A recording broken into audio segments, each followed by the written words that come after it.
Hello. I want to take a few moments to speak directly to you, the people of West Africa, especially in Liberia, Sierra Leone, Guinea, and Nigeria. On behalf of the American people, I want you to know that our prayers are with those of you who have lost loved ones during this terrible outbreak of Ebola.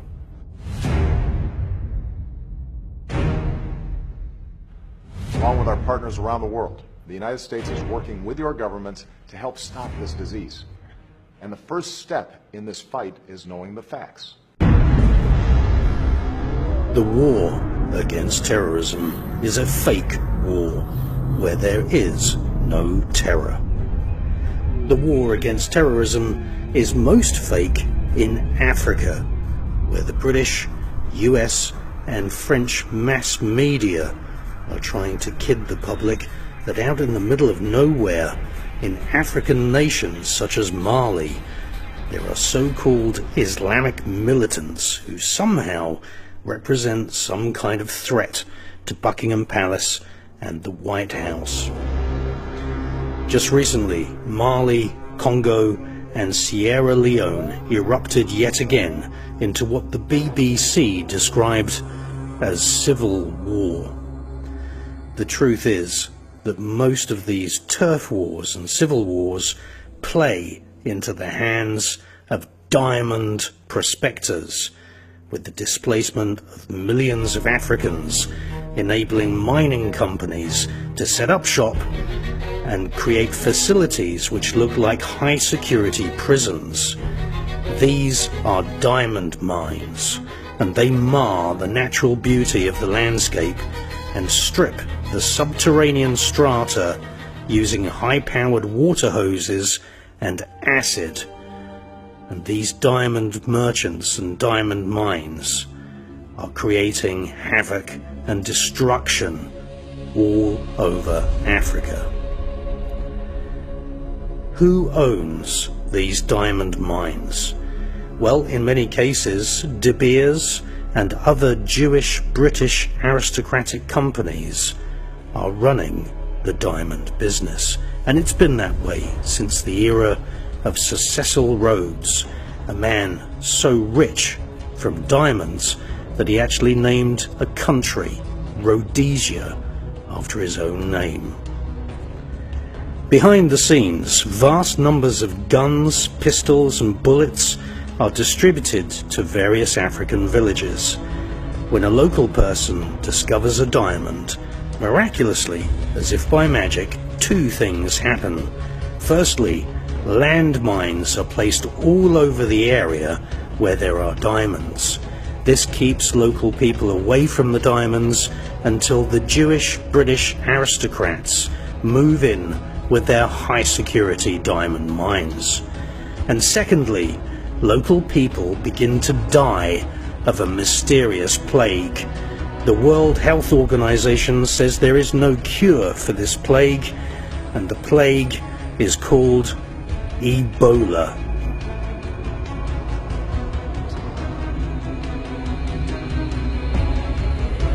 When the aristocratic murderer Lord Lucan fled London after killing a woman, the mainstream media claimed they had no idea at all where Lord Lucan went.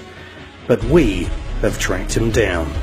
Lord Lucan went to Botswana, which is one of the African nations controlled by Buckingham Palace.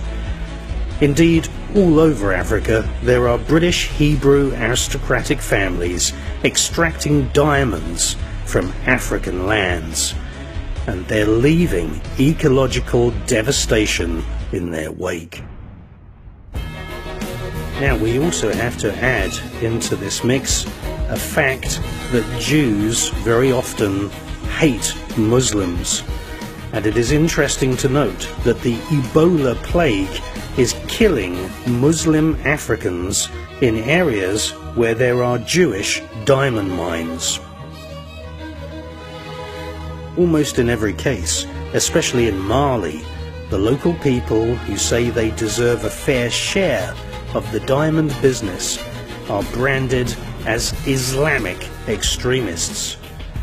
Activists in New York who have criticized Jewish companies for being involved in the so-called blood diamonds business, these activists too have been targeted and labelled by the mainstream media as extremists. British mercenary soldiers have been hired to distribute guns to stir up civil war in all these African countries where Buckingham Palace and the Jewish diamond traders in Amsterdam, Antwerp and London extract vast numbers of diamonds. Every country in Africa which has diamonds has, just by chance, a civil war. The British Jewish aristocracy are the biggest customers for diamonds. But diamonds are not just about wedding rings and jewellery. Diamonds are used as a form of money laundering and are an important part of the drug trade. Diamonds are also a very useful form of bribery.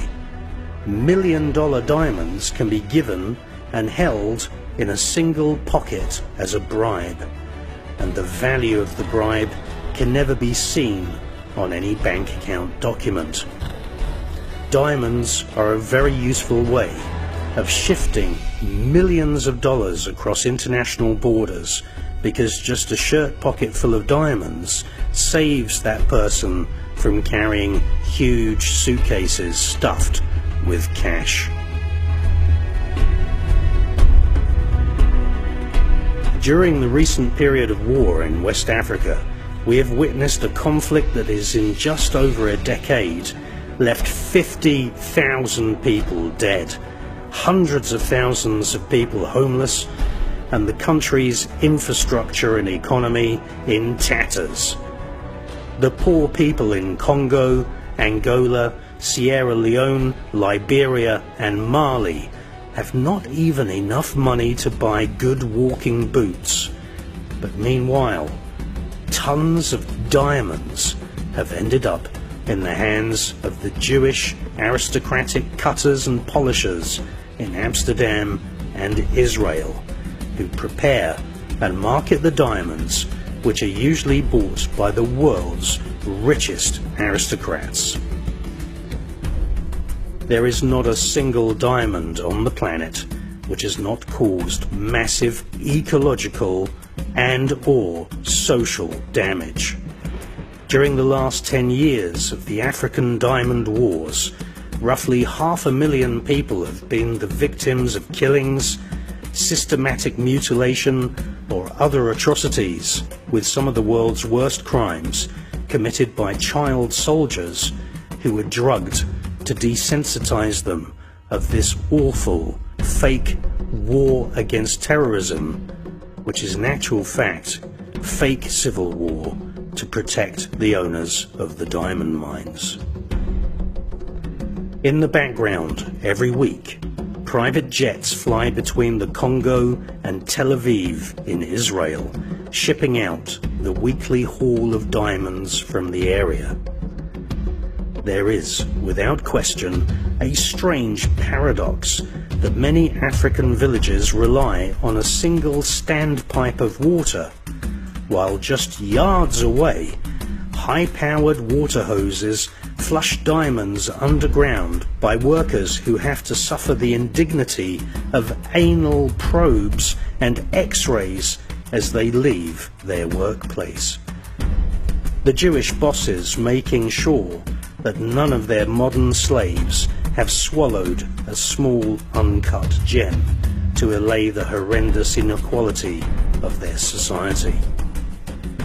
While the Jewish bosses of these diamond mines earn billions of dollars, the drivers of the trucks and diggers and mining machines earn literally just a few pennies a day.